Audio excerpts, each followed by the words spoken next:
Hello po mga kaibigan, welcome po kayo sa YouTube channel ko. Magbabahagi po ako sa inyo ng kapangyarihang bertudis ng liso ng udum na pangsangkap bertudis sa gawin kalmin o mga buti lanahan. Ang liso na ito ay malaki po ang maitutulong po sa atin kapag gumawa po tayo ng mga kalmin na pang protection at kapag gumawa din tayo ng mga buti lanahan na gawin po natin na panghaplas sa ating katawan.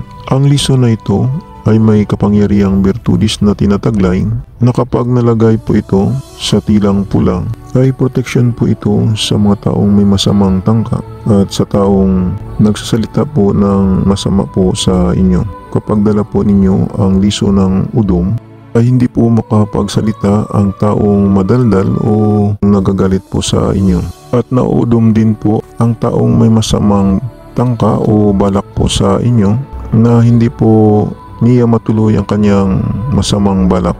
Ang liso ng udum ay maganda na pang-protection sa ating bahay.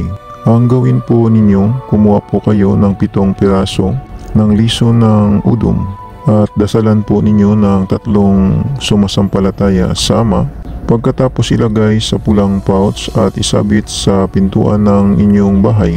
Protection po laban sa kapangyarihang itim katulad ng barang, kulam, palipad hangin, sa kapangyarihan ng mga masamang engkanto, sa kapangyarihan ng mga masamang espiritu at sa kapangyarihan ng mga masamang elemento. Protection din ito sa mga aswang na hindi papasok sa loob ng pamamahay po ninyo kapag nakasabit po ang liso ng udum sa pintuan ng bahay po ninyo. At protection din ito sa mga bata na hindi po tatalab sa kanila ang kapangyarihan ng mga usog o ang kapangyarihan ng mga kaluluwang ligaw.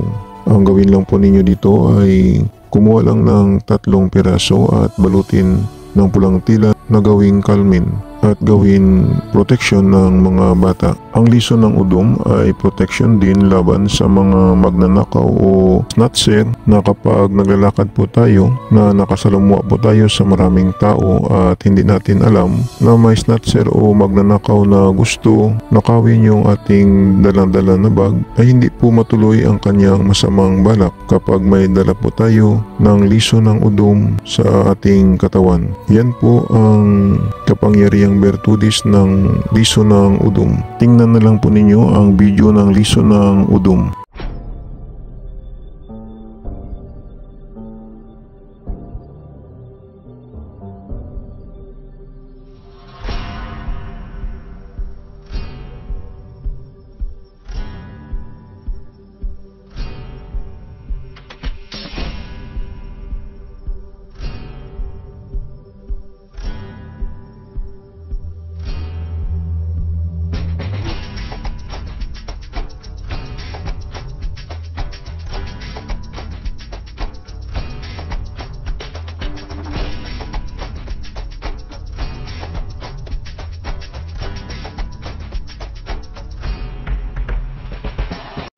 Yan po ang liso ng udum na pangsangkap bertudis sa gawin kalmin o buti lanahan.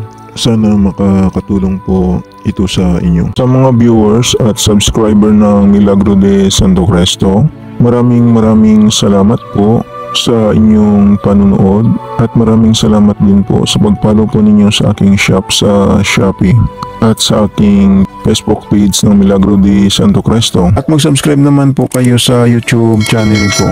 Panoorin na lang po ninyo ang second channel ko sa YouTube sa Milagro de Santo Cristo 2. Baka may magustuhan po kayo na mga lamang gamot na magagamit po ninyo. Paalala lang po, ang mga maiwagang dasal at orasyon na binabahagi ko sa inyo ay gagamitin lang po ninyo sa kabutihan. Gumagana na. Ito hindi na kailangan ng 49 days na dasal. Ang kailangan lang magdasal kayo sa Panginoong Hesus sa gabi bago matulog. At pagkagising ninyo sa umaga magdasal din kayo.